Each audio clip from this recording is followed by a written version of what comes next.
Hello mga idol! Bago tayo magpatuloy sa kwento ni Yuseong ay mag-shoutout muna tayo. Shoutout po sa iyo Idol Kenski Sadjo, shoutout po sa iyo Idol Evelyn Alvarez ng Pandatang Hermosa Bataan, shoutout po sa iyo Idol Paulo Rives, shoutout po sa iyo Idol Ruben Labanon, shoutout po sa iyo Idol Jason Del Lova pati kay Miss Jennifer Besana Yobet ng Rojas City Capiz, shoutout po sa iyo Idol Jepoy Avila, shoutout po sa iyo Idol Gary Tuman, shoutout po sa iyo Idol Rems Pag-ala, shoutout po sa iyo Idol MJ Nopman ng General Santos City, shoutout po sa iyo Idol Babe Blanco at advance happy birthday Jasmine, shoutout po sa iyo Idol Kurt Dial Magtatayao, shoutout po sa iyo Idol Hyundai Pag-adora, shoutout po sa iyo Idol John Andrew Cruz pati kay Giovanni E. Cruz, Jen Allen Cruz at Gerald Cruz at sa Cruz family. Shoutout po sa iyo Idol sa puso mo lang at sa tropang kalbo ng Caloocan na sina Ariel, Boss Joaquin at Boss Jim. Shoutout po sa iyo Idol Harold at sa asawa mo na nasa US ngayon na si Elizabeth Lopez, yung pasalubong daw namin ni Lods Harold Ma'am Elizabeth. At shoutout po sa iyo Idol Marisa Manaot pati sa asawa mo na si Mandy Manaot. Maraming salamat sa patuloy na pagsuporta mga idol. Sa pagpapatuloy. Habang nakatingin sa bato ng Buddha ang leader ng mga senado, ay sinabi ni Honamdo na kung ang mga taong iyon ay makikipag-ugnayan sa Shadowless Prowler at malaman ng relic na ito, hindi ba magiging problema nila yon? Ayon naman sa monghe na kung ano naman ang magagawa nila sa impormasyon na iyon, wala naman sa kamay ng mga iyon ang sitwasyon ngayon, duda ako na makakapagbigay sila ng anumang ebidensya sa pagdinig na paparating. Sinabi naman ni Honamdo na ngunit ang katotohanan na nakipag-ugnayan sila sa Shadowless Prowler ay, subalit hindi na natapos ang sasabihin nito, nang sinabi ng leader ng Senado na paano nila mapapatunayan yon, kung mayroon man, magagamit natin ito sa ating kalamangan para alisin ang Heavenly Oracle, gaya ng iminungkahi ng Vice Chancellor. Tinawag ng leader ng Senado si Honamdo, magalang na sinabi ni Honamdo kung ano ang mapaglilingkod niya sa kanyang lord, tinanong ng Monk of Empty Love kung narinig na ba nito ang patungkol sa Elder Hyohyo, ayon naman kay Honamdo na hindi niya pa naririnig yun, sinabi ng leader ng Senado na si Elder Hyohyo ay isang Shaolin na ipinanganak na Merem High Lord 200 taon na ang nakakaraan, sa kabila ng pagiging High Lord, napakadaldal niyang tao, isa rin siyang hamak na lalaki na mahilig mangheres ng maraming babae at hindi lang iyon, nakialam siya sa ipinagbabawal na sining ng Essence Drain, hindi tulad kay High Lord Jegel, napakalino ng kaso laban sa Elder na si Hyohyo, at nagawa naming tanggalin siya sa katungkulan sa pamamagitan ng isang lihim na konseho nang hindi kinakailangang bumoto dito. Ngunit pagkatapos na maging isang kaaway ng Merem, siya ay tumalikod at sumali sa First House of Chaos ng magulong Paxayan, at sa gayon ay ipinanganak ang pinakawalang kwentang Merem High Lord sa kasaysayan, gayon pa man ang katotohanan na miyembro pera nito ng Shaolin. Pinagpapawisan na tinanong ni Honamdo na kung ang mga sinabi ng leader ng Senado ay totoo kung ganoon ay, natahimik saglit ang monghe dito, sinabi nito na nakikita ito ng mga taong iyon bilang isang relic ng Buddha, ngunit walang anumang mga talaan ng tore doon na nagtataglay ng relic ng Buddha, na nangangahulugan na ang relic na ito ay maaaring pag-aari lamang ng isang tao, at ang taong iyon ay walang iba kundi si Elder Hyohyo ang pinakamasamang Merem High Lord sa kasaysayan. Habang nababahala sa mga nalaman ay sinabi ni Honamdo na gusto niya malaman kung may dahilan ba kung bakit mo nagawang ipagkatiwala sa Shadowless Prowler na kunin ang relic na ito. Ayon naman sa leader ng Senado na isang lalaking naghahangad ng kapangyarihan at gumamit ng dark arts, kung nababahala ba si Honamdo na matulad siya kay Elder Hyohyo at tatahakin ng parehong landas, sinabi naman ni Honamdo na hindi iyon ang iniisip niya, nag-aalala lang siya na baka maging kalaban din ito ng buong Merem kapag nalaman ang lihim nila. Seryoso naman na sinabi ng leader ng Senado na mayroon na akong higit sa sapat na kapangyarihan para pamunuan ang Merem. Kung hindi ako magpapatuloy na magpalakas at hamina ako, palaging may pagkakataon na aagawin ang lahat ng meron ako ng isang mas malakas, ngunit kung nakakuha ako ng higit pang kapangyarihan, lilikha lamang ito ng higit pang mga kaaway, kaya mananatili ako sa kinaroroonan ko at tahimik na maglaro na lang ng Go. Nag-aalala naman na sinabi ni Honamdo na ngunit ang relic, subalit agara naman na sinabi ng monghe na wala itong dapat na ay pangamba. Minsang sinabi ng Buddha na kahit ang pinakamaliit na nilalang ay may layunin, at ang mga nagsilbi sa kanilang layunin ay maaaring muling ipanganak at magamit muli. Makikita natin ang maraming kuweba sa ilalim ng gusali ng Senado. Sa isang maliit na kuweba, ay doon nakakulong ang ama ni Pyongwide dahil sa kasalanan na paggamit ng pinagbabawal na teknik. Sa kabilang banda naman sa training hall kung saan nandoroon ang grupo nila Yuseong, ay sinabi ng Shadowless Prowler na kung ang gusto bang sabihin ng Heavenly Oracle na, gusto mo na ipaalam ko sa lahat na ang monghe na iyon ay kinuha ko para nakawin ang isang bagay sa magulong pakseyen sa araw mismo ng paglilitis. Sinang-ayon na naman ito ni Chancellor Bongnam at iyon ang hinihiling niyang gawin ng Shadowless Prowler. Ayon naman sa Shadowless Prowler na hinihila mo ako sa yungib ng tigre, at iyon talaga ang hiling mo sa akin. Kung gaano ko walanjiya naman ito, ang gusto mo ay gamitin ako at pagkatapos ay itatapon sa napakalaking kulungan na iyon, para mo lang sinabi na magpakamatay na lang ako pag ginawa ko ang nais mo. Nagtataka na lang si Yuseong kung anong napakalaking kulungan ang sinasabi ng Shadowless Prowler, kaya tinanong nito kay Shadowless Prowler na kung anong kulungan ang pinagsasabi nito. Ang mga otoridad ay walang anumang jurisdiction sa Merem. Ayon naman kay Master Honjin na ang tinutukoy ng Shadowless Prowler ay ang underground prison na meron sila dito. Nagtataka na tinanong ni Yuseong kung anong underground prison yun. Napapatawa na lang ng malakas ang Shadowless Prowler habang sinasabi na isang inutil si Yuseong sapagkat walang pagkaalam ito patungkol sa kung ano ang meron sa ilalim ng lugar na ito. Ang iyong alyansa ng Merem ay nakatayo sa tuktok ng pinakamalaking bilangguan sa buong Junguan. Sino mang hindi nila gusto ay binabansagan na kaaway ng Merem at ikinukulong sa kulungang iyon. Hindi na lang makapaniwala si Yuseong at Giho sa mga nalaman nila. Sa isip-isip ni Yuseong na ang kulungan na akala ko ay matatagpuan sa isang lugar sa Jeongju. Kung ang ibig sabihin ba nito na, ang kulungan na iyon ay mismong nasa ilalim ng kinakatayuan nila ngayon sa buong taon na pamamalagi nila dito.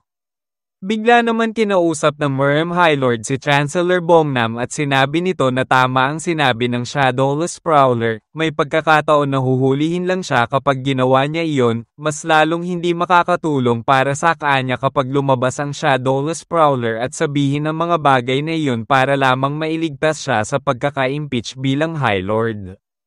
Ngunit mariin na sinabi ni Chancellor Bongnam na nakadepende naman iyon kung ano ang ninakaw ng Shadowless Prowler at bakit niya ninakaw ang bagay na iyon at kung sino ang nag-utos para gawin niya iyon. Natahimik naman ang Merem High Lord nang marinig ito, kahit na si Master Honjin at ang elder ng Jongnam sect ay natahimik din at iniisip kung ano nga ba ang ninakaw ng Shadowless Prowler. Kahit na si Yuseong at Giho ay napapalunok na lang ng laway habang nakikinig sa usapan ng matatanda, agara naman na tinanong ng elder ng Jongnam sect kung ano ba talaga ang eksaktong bagay na ninakaw ng Shadowless Prowler. Ayon naman kay Yuseong na ito ay ang relic ng Buddha. Ito ang sinabi sa kanya ni Gyeonghon Bukli. Nagtataka na lang na tinanong ng elder ng Jongnam sect na kung anong relic ng Buddha iyon. Hindi maaaring mangyari iyon sapagkat ang lahat ng kilalang lokasyon ng relic ay nasa ilalim ng kontrol ng Merem Alliance. Ayon naman kay Master Honjin na kahit na totoo pa iyon, paano makakatulong ang ilang relic sa impeachment? Nagagalit naman na sinigaw ng Shadowless Prowler na hindi siya nagnakaw ng relic. Hindi niya man alam kung ano ang pinaplano ng mga ito. Ngunit hinihiling ninyo sa akin na aminin na ninakaw ko ang gamit na iyon sa sarili kong bibig. Huwag mong isipin na mahuhulog na naman ako ulit sa mga pakulo mo, Heavenly Oracle.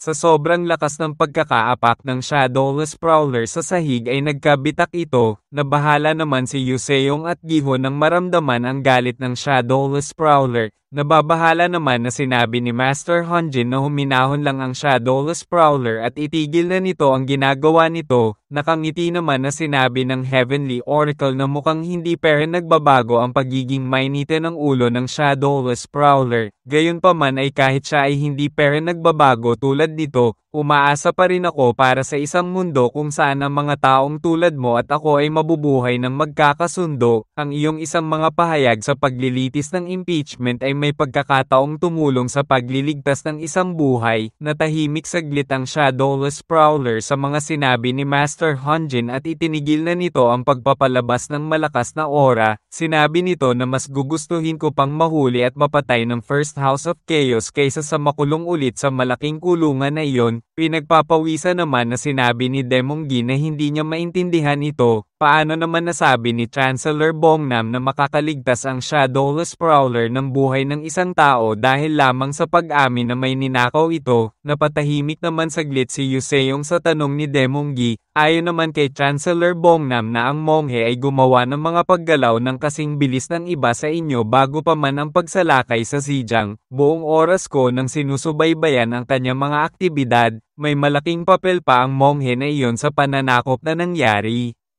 Nagtataka naman at napatanong si Giho kay Chancellor Bongnam na kung ang ibig sabihin ba nito na maraming namatay sa kanila dahil sa kagagawa ng leader ng Senado, maraming naghirap at nawala ng mahal sa buhay dahil sa digmaan na iyon na kinasangkutan ng monghe na iyon. Ayon naman kay Chancellor Bongnam na nahuli niya ng bahagya ang monghe na iyon nang naglaro sila ng larong Go ng magkasama. Kakagaling pa lang ng monghe na iyon sa Beijing. Ang pamilya ng imperial ay maaaring magpanggap na walang pakialam, ngunit palagi silang nag-iingat sa Murem, at isa lang ang dahilan kung bakit pupunta ang Grand Elder ng Murem sa Beijing. Sinabi naman ng Murem High Lord na ang dahilan ay ang pakikipagsabuatan sa pamilya ng imperial. Sa madaling salita, ang Monk of Empty Love at ang imperial na pamilya ay nagtutulungan at nagsasabuatan. Natahimik na lang ang lahat ng malaman na kabilang ang imperial na pamilya sa sitwasyon na meron sila. Sinabi naman ni Yuseong na ngayon ay alam na niya kung bakit kakaunti lang ang dumating na tulong sa Xinjiang na nanggaling sa imperial na pamilya. Ayon naman sa elder ng Jongnam sect na alam niyang makapangyarihan ang monghe na iyon at malawak ang impluensya. Ngunit mananatili pa rin itong isang elder lamang at ang mga Murem Alliance ay sumusunod pa rin kung ano ang gusto ng High Lord. Kaya paano naman nangyari iyon? Ayon naman sa Murem High Lord na alam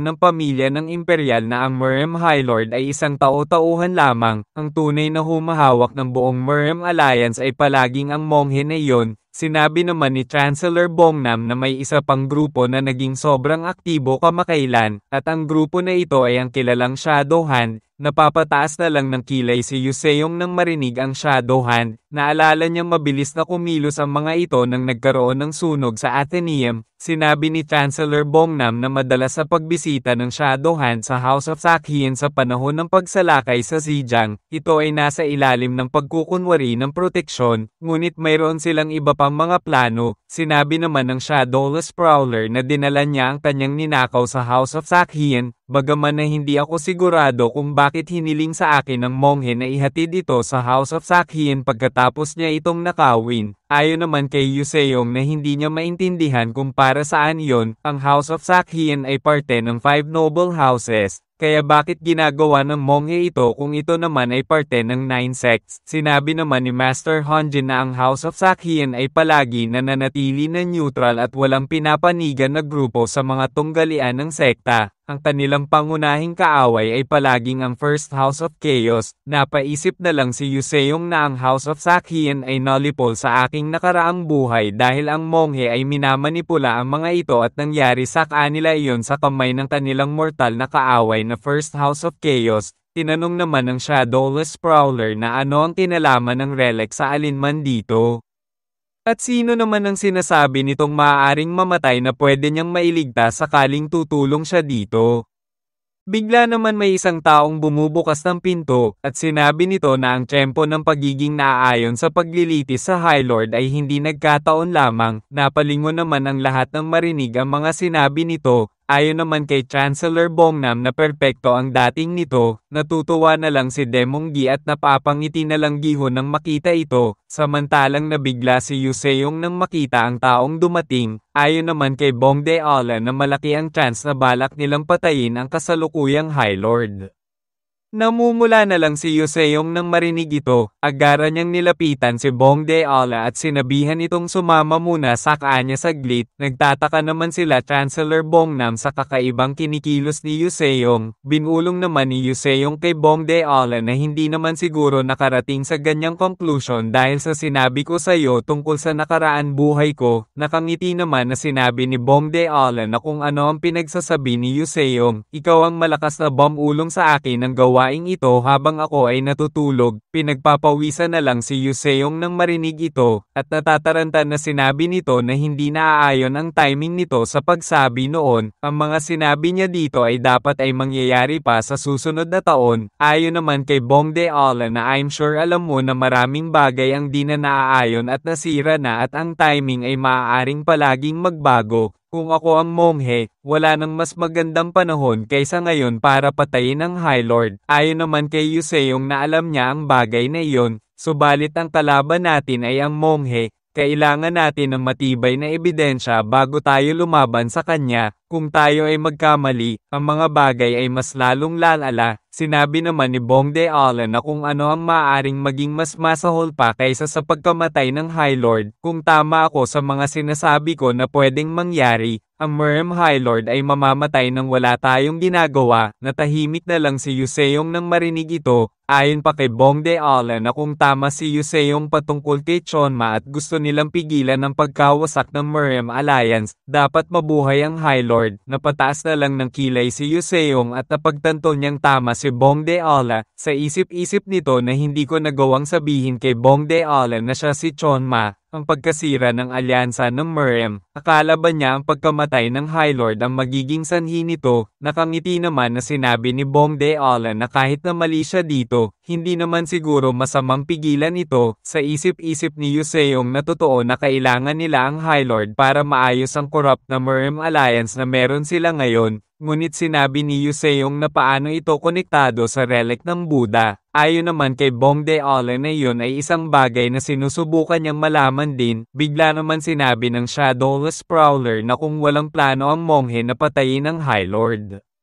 siya na ang dakilang Shadowless Prowler ay makukulong para sa wala. Sinabi naman ni Bong Deola na kung magpapakatotoo siya dito, ang pagkakakulong ng Shadowless Prowler ay parte ng plano. Nagulat na lang ang Shadowless Prowler nang marinig ito. Sinabi naman ni Chancellor Bongnam na ang monghe ay bumibisita sa bilangguan ng ilang beses mula noong pagsalakay sa Xinjiang. Ang hula ko ay may maaaring magdulot ng problema sa monghe sa panahon ng paglilitis, at iyon ang sinusubukan naming imbestigahan. Ayon naman sa Shadowless Prowler na pwede naman ang High Lord ang gumawa noon, bakit kailangan ay siya pa? Sinabi naman ng High Lord na gustuhin niya man kaso hindi siya pinapayagan na makapunta sa lugar na iyon. Mula nang bumagsak ang isang High Lord na nagngangalang Hyo-Hyo, ang Senado ay direkta ng namamahala sa bilangguan. Naiinis naman na sinabi ng Shadowless Prowler na mukhang isa nga lang talagang tao-tauhan ito. Ayon naman kay Bong Deola na huwag mag-alala ang Shadowless Prowler. Kung makikipagtulungan ito sa kanila, sila nang bahala para matulungan na makatakas naman ito sa kulungan. Sa isip-isip ng Shadowless Prowler na mukhang isang interesadong bata si Bong Deola, tinanong naman ng Shadowless Prowler na paano naman ito makakapasok sa loob ng bilangguan kung ang lugar na iyon ay kontrolado ng Senado. Ayon naman kay Bong Deola na posible ito sa tulong ni Yoseong Dan. Nagtataka na lang na tinanong ni Yoseong kung bakit siya.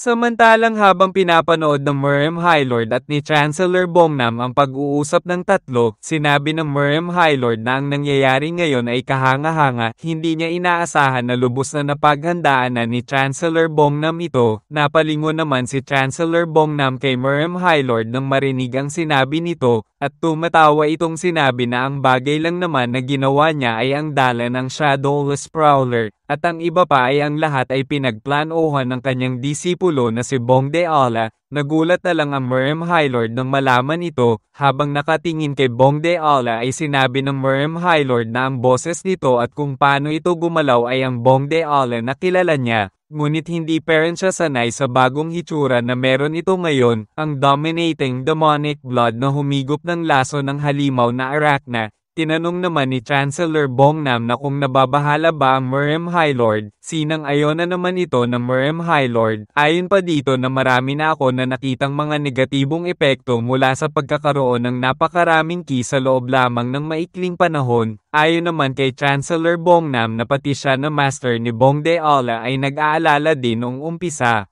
Ngunit nagawa pa rin ni Bong Deola na panatilihin ang kanyang kontrol sa sarili, at saka ito ay isang lason at hindi isang key ang nilagay nito sa kanyang sarili. Ginagawa nito ang lahat para makayanan ang lason na pumasok sa katawan nito, kaya ang magagawa na lang din nila ay ang maghintay at panoorin ang batang ito. Nakangiti na sinabi ni Bong Deola na ang una nilang dapat gawin ay ang maghanap pa ng maraming tao na makakasama nila sa mission na ito.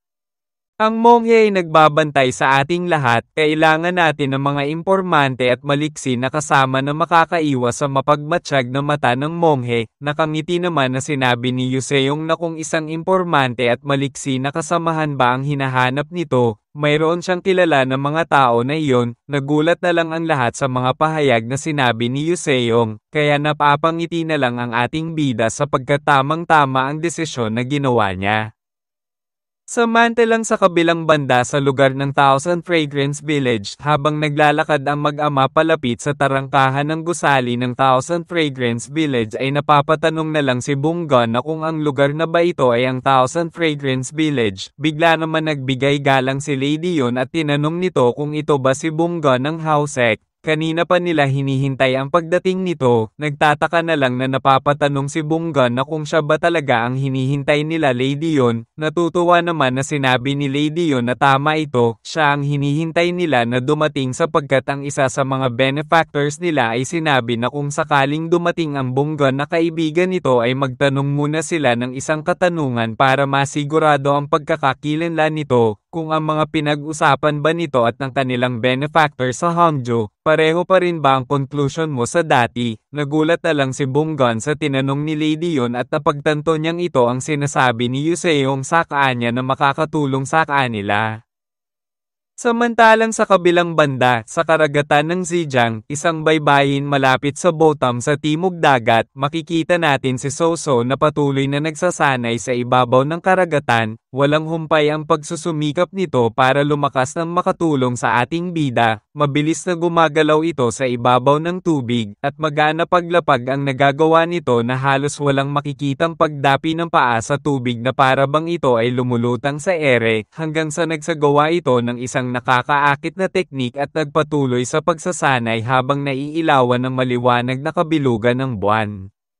Habang inaalala ang mga tinuturo sa kanya ng kanyang master ay ang kailangan niyang gawin ay ang mag-focus ng kanyang ki sa kanyang mga binti, sabay ilagay ang sandata na senote dito, at gamitin ito na parang gulong, at mabilis na makakakilos dahil sa sandatang senota. Tuluyan ng umahon si Soso sa karagatan at naglalakad papuntang Pampang habang humihingal sa kapaguran ay sa isip-isip nito na mahaba-haba pa ang kailangan niyang pagsasanay para makahabol sa lakas ni Yuseong, subalit gustuhin niya man magpatuloy pa sa pagsasanay ay nakakaramdam na siya ng sobrang pagod. Bigla naman dumating ang Monk of Bota at nakangiti itong sinabi na mukhang nagabihan si Soso sa pagsasanay at nagsusumikap pera nito sa ganitong kalalim na oras. Napalingon naman si Soso dito at agara na tinawag ang master niya. Nakangiti na sinabi ni Soso na may kailangan kasing dumating na pinaghahandaan niya. Mukhang hindi kayang gumalaw ng mga bastardo na iyon na wala siya kaya hinihingi ng mga ito ang tulong niya. Bigla naman napansin ni Soso ang isang bagay na dala ng kanyang master. Tinanong ni Soso na kung ano at para saan ang dala ng kanyang master. Habang inaabot naman ito ng Monk of Bota ay sinabi nito na ang nilalaman nito ay ang Revolving Wheel of the Law, encyclopedia, at isang libro ng mailap na Phantom Steps. Siguraduhin hindi pabayaan ang iyong pag-aaral kahit wala ako para gabayan ka. Namumula na lang ang muka ni Soso sa lubos na kagalakan sa pag-aalaga at pagtuturo sa kanya ng kanyang master. Sinabi ni Soso na humihingi siya ng pasensya sa pag-alis ulit ng ganito. Nakangiti naman na sinabi ng Monk of Botan na ang sitwasyon na meron ng mga ito ay pinag-aalala niya din sapagkat mga kaibigan niya din ang sangkot dito. Sa totoo lang ay nakakainis para sa kanya na hindi siya mismo makapunta doon para tulungan ang mga kaibigan niya, kaya mag-iingat lagi si Soso at huwag papabayaan ang sarili. Nagbigay galang naman na si Soso at nagpaalam na sa kanyang master, hanggang sa tuluyan na itong umaalis pabalik ng Higher Institute of Murem. Habang pinagmamasdan ng Monk of Bote si Soso paalis, nalulungkot itong sinasabi na sa mga panahon na tulad nito, kinamumuhian niya ang batas na meron sila sa Bote Temple. Ang kaibigan niya ay kailangan ng tulong at nasa panganib ngunit hindi man lang siya makatulong dito. Gayunpaman ay medyo nakakampante na din siya kahit papano, sapagkat para matulungan ang kaibigan niyang Miriam High Lord, alam niyang maraming mga mandirigma na ang nakasuporta dito, bagaman ang karamihan sa mga ito ay mga batang mandirigma pa lang, ngunit ang mga ito ang magiging kahaligi ng bagong henerasyon, at ang mga kabataan na ito na ang gagalaw at gagawa ng aksyon para matulungan ang kaibigan niyang nasa panganib. Makikita natin si Miriam High Lord na napapaluha habang pinagmamasdan ng mga kabataan na nagtutulungan para lamang matulungan siya at mailigtas ang kanyang buhay. Ngayon ay masaya na siya sapagkat may pag-asa pa ang corrupt na Miriam na meron sila dahil sa mga batang ito.